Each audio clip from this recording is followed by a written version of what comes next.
देखिए आज का जो प्रश्न है बहुत ही शानदार प्रश्न है और इसको हम लोग एकदम आसान ट्रिक से सॉल्व करेंगे। कैसे सॉल्व करेंगे? एकदम आसान ट्रिक से।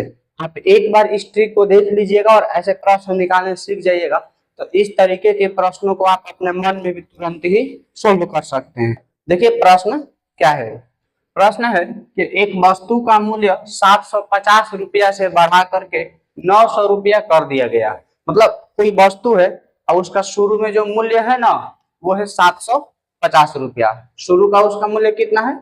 750 रुपया है और बाद में उसका मूल्य बढ़ा दिया जाता है और अब कर दिया गया 900 रुपये। मतलब पहले वह वस्तु 750 रुपए में बिकती थी और अब वही वस्तु जो है वो 900 रुपए में बिकेगी।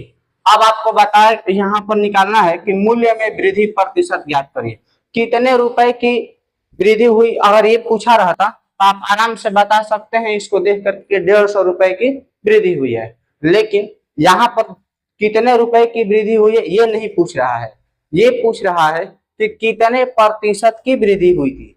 आप प्रतिशत वृद्धि कैसे निकालते हैं? ठीक है, इसका सूत्र आपको जानकारी होना चाहिए कि वृद्धि प्रतिशत कैसे निकालते हैं। बहुत आसान तरीका है बनाने का। आप एक बार इसको ध्यान से देख लेते हैं और सीख जाते हैं, ऐसे प्रश्न में आपको कभी भी दिक्कत नहीं होगी। तो सबसे पहले ये समझिए कि वृद्धि प्रतिशत का क्या फॉर्मूला होता है। वृद्धि प्रतिशत किसका फॉर्मूला आपको जानना है? वृद्धि प्रतिशत का। तो ये होता है वृद्धि, यानी कि जितने की वृद्धि हुई है वो वृद्धि, और नीचे जो होता है ना वो शुरुआती मान होता है। कितना मान होता है? शुरुआती मान और गुणे 100। ये आपको याद रखना है।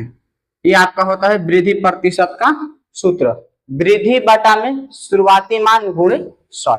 ठीक है, अब देखिए आपको यहाँ पर क्या निकालना है? वृद्धि प्रतिशत। जो जो दिया गया है पहले ये निकालिए। सबसे पहले आपको ये जानना जरूरी है कि इसमें कितने रुपए की वृद्धि हुई है। तो आप यहाँ पर निकाल लीजिए वृद्धि बराबर, तो आपका 900 रुपया में से 750 रुपया माइनस कर दीजिए, यानी कि 150 रुपया की वृद्धि हुई है। अगर हम लोगों से ये पूछा रहता कि इसमें कितने रुपए की वृद्धि हुई है तो 150 आंसर हो जाता। लेकिन अभी आप ऑप्शन को भी देखिएगा तो सभी ऑप्शन प्रतिशत के रूप में दिया गया है।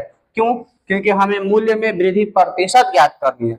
अब आपको वृद्धि प्रतिशत निकालनी होगी। तो वृद्धि प्रतिशत का जो सूत्र होता है यहाँ हमने नोट कर रखा है, ये होता है वृद्धि और बटा में शुरुआती मान।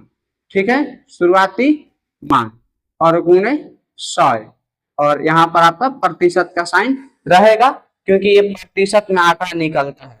ठीक है, और अब आप वृद्धि के जगह पर नोट कर लीजिए 150 रुपए की वृद्धि हुई है और शुरुआती मान यानी कि प्रारंभ में जो उसका मूल्य था वो 750 रुपया था, तो 750 नोट करिए और गुणे 100 प्रतिशत। और अब आप इसको कैंसिल कर लीजिए, 0 से 0 कैंसिल हो जाएगा और ये 15 से 5 बार में कैंसिल होगा। इसके बाद ये 5 से 100 जो है वो भी तो कैंसिल हो सकता है ना, तो 5 से 100 कैंसिल हो जाएगा 20 बार में, 20 5 100, यानी कि 20%। आपका जो वृद्धि हुई है कितने प्रतिशत की हुई है? 20% की वृद्धि हुई है। यहाँ पर आपका जो ऑप्शन है ऑप्शन नंबर सी आपका सही है। तो बस दोस्तों आप अगर यहाँ पर वृद्धि प्रतिशत याद रखिएगा कि वृद्धि प्रतिशत का सूत्र होता है वृद्धि बटा में शुरुआती मान गुणे 100। तो आप कभी भी वृद्धि वाले प्रश्नों को बना सकते हैं। यहाँ पर मूल्य में वृद्धि दी गई है, कई बार वस्तुओं में भी वृद्धि दी जा सकती है। जैसे मान लीजिए कि रहेगा कि अगर प्रारंभ में 60 वस्तुएं थी और अब 90 वस्तुएं हो गई हैं तो कुल कितनी प्रतिशत वृद्धि हुई है। तो आपको जब भी इस तरह के प्रश्न रहेंगे तो सब में ऐसे ही निकालना है। पहले आपको वृद्धि निकाल लेना है और फिर वृद्धि बटा में शुरुआती मान गुणे 100 करना है। आपका किसी भी प्रश्न का आंसर बिल्कुल आ जाएगा। ठीक है।